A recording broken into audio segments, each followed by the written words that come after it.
Hello class fifth, welcome to the class. Myself H D Mohit और मैं आपको पढ़ा रहा हूँ सोशल साइंस।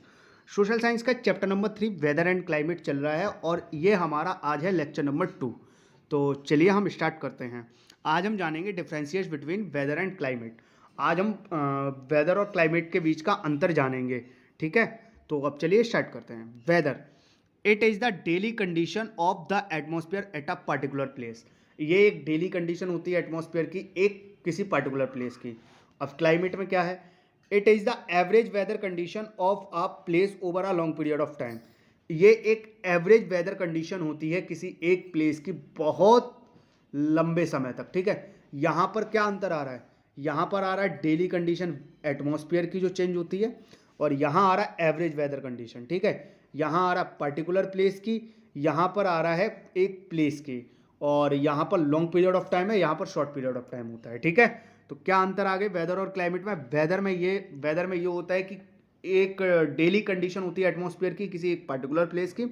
वहीं क्लाइमेट में एवरेज वेदर कंडीशन होती है किसी एक प्लेस की लंबे समय तक के लिए, ठीक है।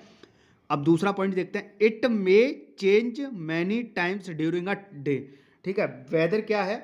ये चेंज होता रहता है, कहीं मतलब एक दिन में कई बार चेंज हो जाता है वेदर।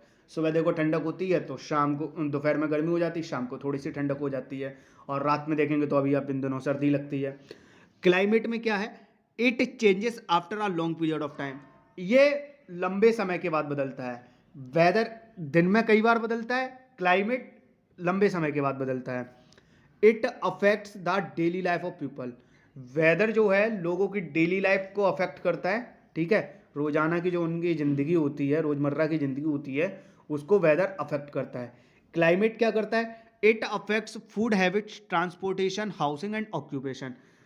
क्लाइमेट अफेक्ट करता है लोगों की फूड हैबिट्स को, ट्रांसपोर्टेशन को, हाउसिंग को और ऑक्यूपेशन को, ठीक है ना। समझ में आया? देखिए, क्लाइमेट बदला, अभी सीजन बदल गई, बारिश आ गई, तो बारिश में आप ट्रांसपोर्टेशन में, आप बारिश के टाइम पे भैया आप बाइक से तो जा नहीं सकते हैं, तो ट्रांसपोर्टेशन आपको चेंज करना पड़ेगा, ठीक है।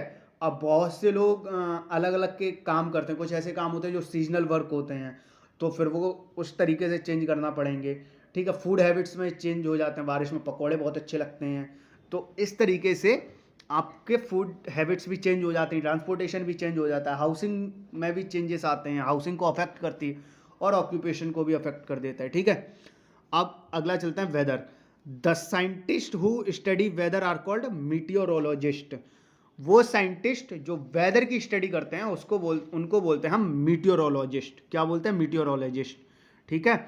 The scientist who study climate are called climatologist. क्या बोलेंगे? क्लाइमेटोलॉजिस्ट। देखिए, वेदर और क्लाइमेट में क्या कंडीशन है? वेदर जो है वो डेली कंडीशन है एटमॉस्फेयर की किसी एक पर्टिकुलर प्लेस की। वहीं पर क्लाइमेट जो है वो वेदर कंडीशन है, एवरेज वेदर कंडीशन है किसी एक प्लेस की लंबे समय तक। वेदर दिन में कई बार चेंज होता है, और जबकि क्लाइमेट एक लंबे टाइम के बाद चेंज होता है। और वेदर लोगों की डेली लाइफ को अफेक्ट करता है, climate food habit, transportation, housing और ऑक्यूपेशन को अफेक्ट करता है। वेदर जो वेदर की स्टडी करते हैं साइंटिस्ट, उनको मीटेरोलॉजिस्ट बोलते हैं। क्लाइमेट की जो स्टडी करते हैं साइंटिस्ट, उनको क्लाइमेटोलॉजिस्ट बोलते हैं। तो समझ में आया ना आपको? इंडिया में कितने सीजन्स हैं? 5। नाम क्या क्या है? Summer, winter, monsoon, spring and Ottoman. क्या क्या? Summer, winter, monsoon, spring and Ottoman. तो ये 5 सीजन्स हैं। तो समझ में आया आपको? आया ना? चलिए, तो आज हमने डिफरेंसेस भी पढ़े। मैं आगे न्यू टॉपिक इसलिए नहीं ले रहा हूँ क्योंकि आप फिर उसमें कंफ्यूज हो जाएंगे एक साथ। तो आज आप ये डिफरेंस बिटवीन वेदर को रेडी करेंगे। तो आपका काम क्या है? पीछे वेदर की सारी डिफरेंस याद कर लीजिए, क्लाइमेट की याद कर लीजिए, 5 सीजन्स के नेम लिख लीजिए, उनको याद कर लीजिए, ठीक है। और वेदर एंड क्लाइमेट के बीच का डिफरेंस याद कर लीजिए। ये इंपॉर्टेंट होता है, कभी भी आपसे कहीं भी पूछा जा सकता है। तो समझ में आया आपको? तो आपको वेदर और क्लाइमेट की डिफरेंस भी याद करनी है, पढ़नी है, समझनी है। तो उम्मीद है आज आपको समझ में आया होगा। वीडियो आज थोड़ा सा शॉर्ट है, शॉर्ट लेक्चर है, तो उम्मीद है आपको समझ में आया होगा। आपने अपना टाइम दिया, उसके लिए थैंक यू सो मच।